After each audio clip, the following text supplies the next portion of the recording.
Hi everyone, আমরা শুরু করেছি লাস্ট মিনিট সাজেশন। এখানে আমরা প্রতিটি সাবজেক্টের টপিক অনুযায়ী গুরুত্বপূর্ণ পয়েন্টগুলো আলোচনা করব এবং এই পয়েন্টগুলো যে কোনো কম্পিটিটিভ পরীক্ষার ক্ষেত্রে কাজে লাগবে।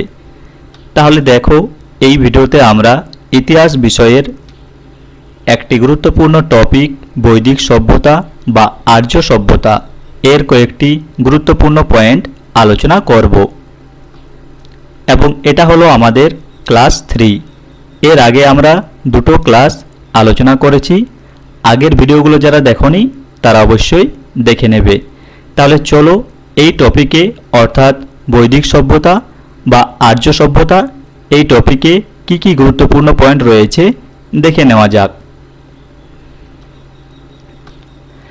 তাহলে দেখো, 1, সপ্ত সিন্ধু বলতে সিন্ধু, বিতস্তা, ইরাবতী, চন্দ্রভাগা, শতদ্রু, বিপাশা এবং সরস্বতী এই 7 নদী বিধৌত অঞ্চলকে বোঝায়। 2, ম্যাক্স মুলারের মতে আর্যদের আদি বাসস্থান ছিল মধ্য এশিয়া। 3, বাল গঙ্গাধর তিলক এর মতে আর্যদের আদি বাসস্থান ছিল উত্তর মেরু বা আর্কটিক রিজিয়ন। 4, স্বামী দয়ানন্দ সরস্বতীর মতে তিব্বত ছিল আর্যদের আদি বাসস্থান। 5, সাধারণভাবে আর্য বলতে একটা জাতিকে বোঝায়। আর্যদের নর্ডিক বলা হয়। 6, আর্য শব্দটি বহু অর্থে ব্যবহৃত হয়ে থাকে। সংস্কৃত অর্থে আর্য বলতে সৎ বংশজাত ব্যক্তিকে বোঝায়। 7, ম্যাক্স মুলার, স্যার উইলিয়াম জোন প্রমুখ পণ্ডিতদের মতে আর্য একটা ভাষা নাম। এটি একটি ইন্দো ইউরোপীয় ভাষা গোষ্ঠীর নাম। 8, বৈদিক যুগের সভ্যতা ছিল গ্রামীণ সভ্যতা। কৃষি তাদের প্রধান বৃত্তি ছিল। 9, 10 রাজার যুদ্ধ বা 10 রাজন যুদ্ধ 5টি আর্য ও 5 জন অনার্য উপজাতির মধ্যে ভরত রাজা সুদাসের বিরুদ্ধে সংগঠিত হয়েছিল, যেখানে ভরত জয়ী হয়েছিল। 10, আর্যদের বিনিময় প্রথার মাধ্যম ছিল গরু। 11, ভারতের প্রাচীন নাম জম্মু দ্বীপ। 12, বৈদিক যুগে প্রচলিত দুটি স্বর্ণমুদ্রা হল নিষ্ক ও মনা। 13, বেদ কথাটি সংস্কৃত বিদ কথা থেকে এসেছে। এর অর্থ হল জ্ঞান। 14, বেদ হিন্দু ধর্মের প্রাচীন সংস্কৃত গ্রন্থ। বেদের অপর নাম হল শ্রুতি। 15, বেদ ছিল অলিখিত এবং এক পুরুষ থেকে অন্য পুরুষে বংশানুক্রমিকভাবে চলে যেত। এজন্য বেদকে বলা হয় অপৌরুষেয়। 16, বেদ এর 4টি ভাগ: ঋগ্বেদ, সামবেদ, যজুর্বেদ ও অথর্ববেদ। 17, প্রথম 3টি বেদ ঋগ্বেদ, সামবেদ এবং যজুর্বেদকে একত্রে বেদত্রয়ী বা প্রকৃত বেদ বলা হয়। 18, প্রতিটি বেদের সংশ্লিষ্ট 4 ধরনের বৈদিক সাহিত্য আছে, যথা সংহিতা, ব্রাহ্মণ, আরণ্যক ও উপনিষদ।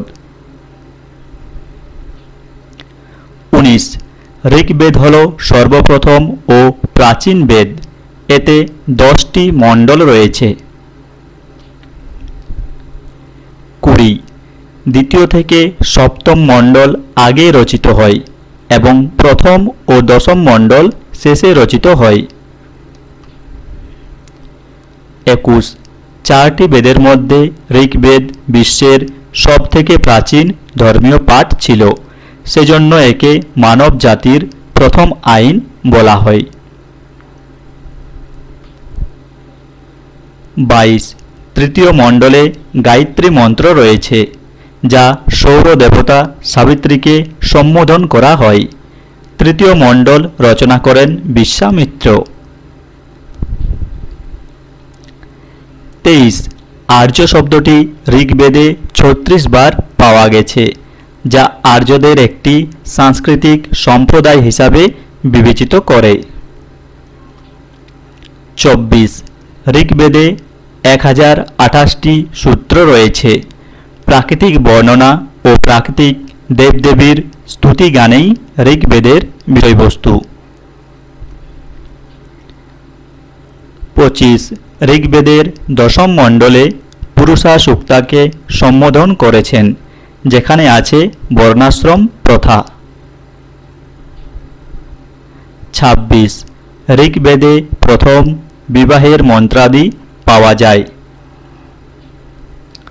27 সামবেদ মূলত সঙ্গীত গ্রন্থ। সাম শব্দের উদ্ভব ঘটেছে সমন শব্দ থেকে, যার অর্থ দেবস্তুতি গীতিমন্ত্র। 28 সামবেদের স্তোত্রগুলি পূজা ও যজ্ঞানুষ্ঠানের সময় সুর করে গাওয়া হতো।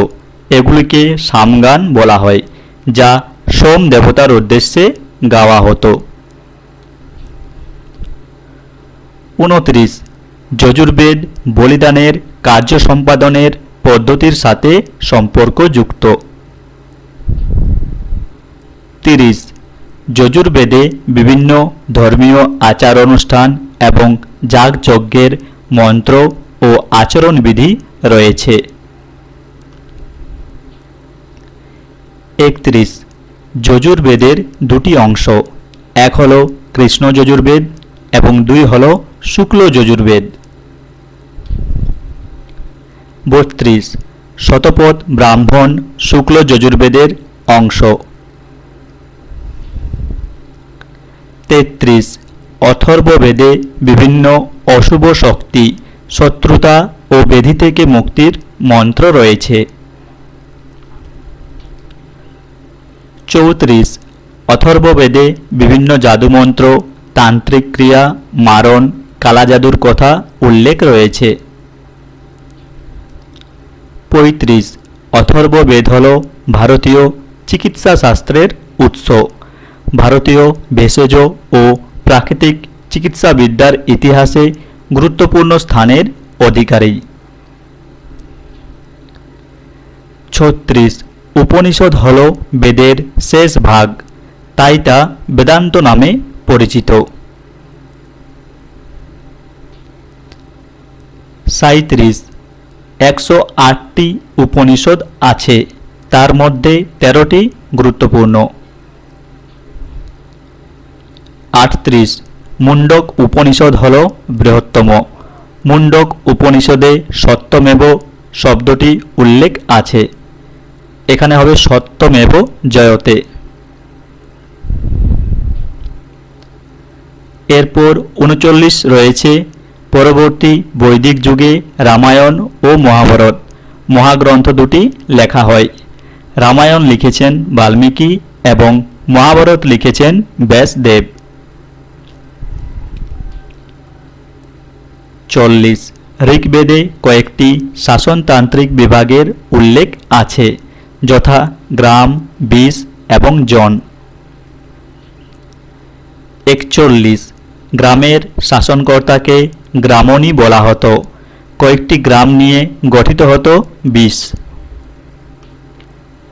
42 বিষ এর প্রধানকে বলা হতো বিষপতি, জন এর প্রধানকে গোপ বলা হতো।